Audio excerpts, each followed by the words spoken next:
America যখন কোনো base চায় বা বেস পায় না, তখন তাদের একটা পায়তারা হয় যে রেজিম চেঞ্জ করার জন্য। এবং জেফ্রি স্যাক্স যেটা আমাদেরকে সতর্ক করে দিচ্ছেন এবং বলছেন যে রেজিম চেঞ্জ করার পরে কিন্তু এখানে আপনার ইসলামিস্ট এবং জঙ্গিবাদ এটাকে টেক ওভার করে, এটার কোনো আপনার অর্ডার বা গভর্নেন্স কিন্তু থাকে না। কারণ এটা প্রতিবারই এটা আমেরিকান ডিপ স্টেট করছে, তারপরে তারা খেলাটা হারিয়ে যাচ্ছে নাকি তারা ইচ্ছা করেই এটা করাচ্ছে যে আপনার ইসলামিস্টদের হাতে জিনিসটা তুলে দিচ্ছে। পৃথিবীতে কিন্তু এই আপনার জঙ্গিবাদ মনে করেন তালিবান যদি প্রথম তৈরি হয়ে থাকে, তার আগে তো আমরা এরকম জঙ্গিবাদ কখনো দেখিনি। এটার পেছনে ইনভেস্ট কারা করেছিল? ফরাসি পার্লামেন্টে কিন্তু এটা নিয়ে প্রথম আলোচনা হয়েছিল যে আপনার মুজাহিদিনদেরকে ফাইট করার জন্য তালিবান কিন্তু তৈরি করেছিল আমেরিকান ফান্ডিং এ। আর আজকে দেখেন এত বছর পরে আফগানিস্তানের অবস্থা আমরা দেখতে পাচ্ছি। সো যখন আপনার কোল্ড ওয়ার চলছিল তখন as a buffer against communism আপনার এরকম র্যাডিক্যাল ইসলামিস্টদেরকে সামনে এগিয়ে দেওয়া কিন্তু একটা ডিপ স্টেটের যে পলিসি সেটা আমরা জানি। বর্তমানে মার্কিন যে আপনার ট্রাম্পের অ্যাডমিনিস্ট্রেশন আসার পরে এটার কতটুকু পরিবর্তন হবে সেটার জন্য আমরা অপেক্ষা করছি। কিন্তু এই জিনিসটা আমার মনে হয় বাংলাদেশে একটা এক্সপেরিমেন্ট বলে আমার মনে হচ্ছে।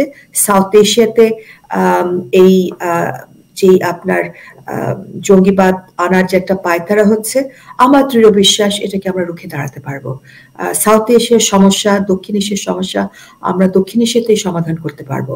বাংলাদেশের সমস্যা বাংলাদেশের মানুষ এখন রুখে দাঁড়াচ্ছে, দিন বদলের পালা আসছে।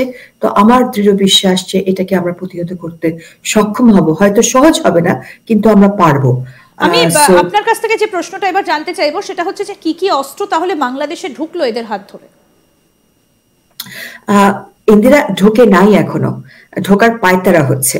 সো কিছু আমাদের যেটা আমাদের মিডিয়াতে আমরা পাচ্ছি যে দুটো জাহাজ এসেছিল পাকিস্তান থেকে, তো সেখানে হ্যাঁ করাচি থেকে সেটা প্রথমবারের মতো এরকম ডাইরেক্ট শিপমেন্ট হয়েছে বাংলাদেশে।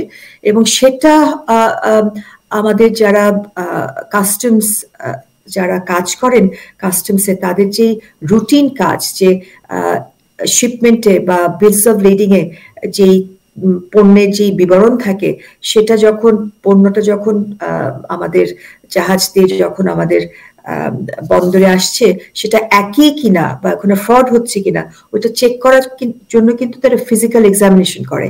এবার খুব মজার ব্যাপার হলো যে তাদেরকে সেই কাজটা করতে সরকার দেয়নি এবং তাদেরকে নাকি বদলিও করে দিয়েছে। তো এই কনসাইনমেন্টে অ্যাকচুয়ালি অস্ত্র এসছে এই বিষয়ে কিন্তু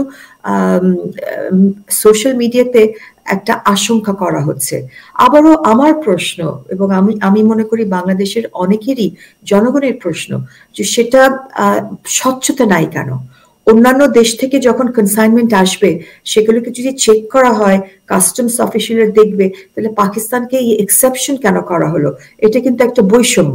এবং অস্ত্র আদৌ যদি এসে থাকে তাহলে এই যে বারেবার বলছি যে জেল থেকে জঙ্গিদেরকে ছেড়ে দেওয়া হচ্ছে, তাহলে কি? এবং শুধু তাই না, বিডিআর যে মিউটিনি হয়েছিল সেখানে সর্বোচ্চ আদালতের থেকে রায়ের প্রেক্ষিতে অনেককে জেলে রাখা হয়েছিল।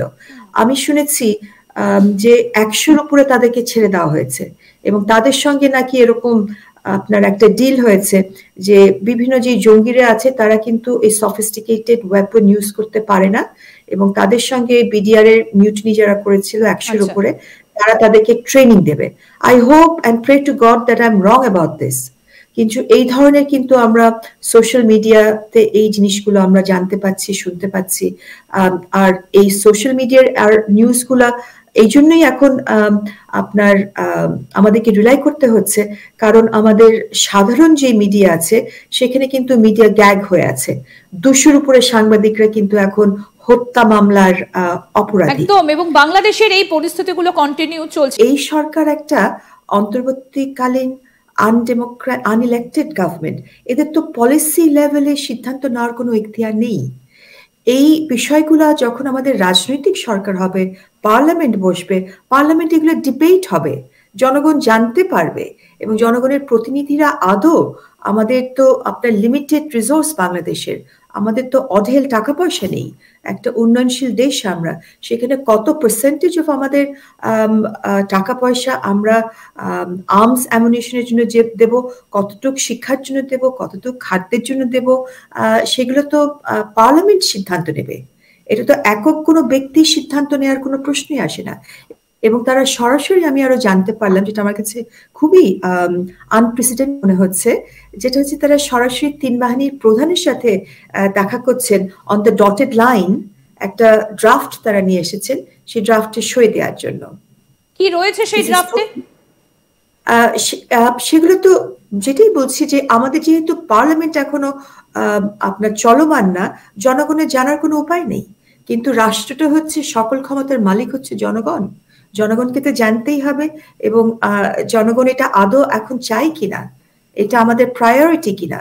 সো এই সরকারের কাজ কিন্তু মূলত ল অ্যান্ড অর্ডার রক্ষা করা, একটা সামাল দেয়া, সেই জায়গাটায় খুব পারদর্শিতা দেখাতে পারছে না বর্তমান সরকার, না দেখিয়ে ডাইনে বানে এদিক ওদিক যাচ্ছে।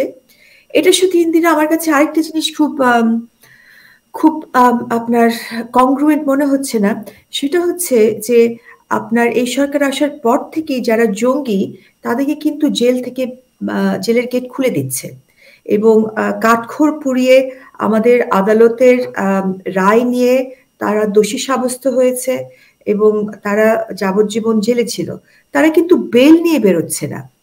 তো আমার জানা মতে কোনো সভ্য রাষ্ট্রে, সভ্য বা বৈধ সরকার জেল খুলে অপরাধীদেরকে জাস্ট আনকন্ডিশনালি মুক্ত করে দিচ্ছে, ইট ইজ আনহার্ড অফ। কিন্তু এই যে এই মুহূর্তে যে খবরটা আসছে যে ইউএসএ সেনেটর বাংলাদেশে ঢুকছে তারা অস্ত্র বেচতে, মানে মোহাম্মদ ইউনূস তাদেরকে আমন্ত্রণ জানিয়ে নিয়ে আসছে, এই অস্ত্র কেনার এখন প্রয়োজনটা কি পড়লো? আমি আপনার সাথে সেটাই লিঙ্ক করছিলাম, যখন আপনার চোর, ডাকাত, শীর্ষ সন্ত্রাসীকে জেল থেকে বের করে দেওয়া হয়, তারা কি বাইরে এসে কি আঙুল চুষছে? তাদের তো একটা এটা কেন হচ্ছে আমাদের ওই জায়গাটায় তলিয়ে দেখতে হবে যে এখানে আমাদের ডক্টর ইউনূসের সরকার কাকে প্রতিনিধিত্ব করছে, যারা হচ্ছে ল অ্যাবাইডিং পিসফুল সিটিজেন, তাদের উনি প্রতিনিধিত্ব করছেন। কারণ আমরা দেখছি, মনে করেন এখানে যেই অত্যাচারগুলো যেগুলো হচ্ছে, নারীদের বিরুদ্ধে হচ্ছে, সংখ্যালঘুদের বিরুদ্ধে হচ্ছে, পীর, দরগা শরীফ যেগুলো আছে আমাদের, সেগুলো ভেঙে দেওয়া হচ্ছে, মানুষের বাসায় নোটিশ দিয়ে, ফেসবুকে নোটিশ দিয়ে আক্রমণ হচ্ছে, সেখানে কিন্তু আমাদের সরকার থেকে কোনো প্রতিরোধ হচ্ছে না,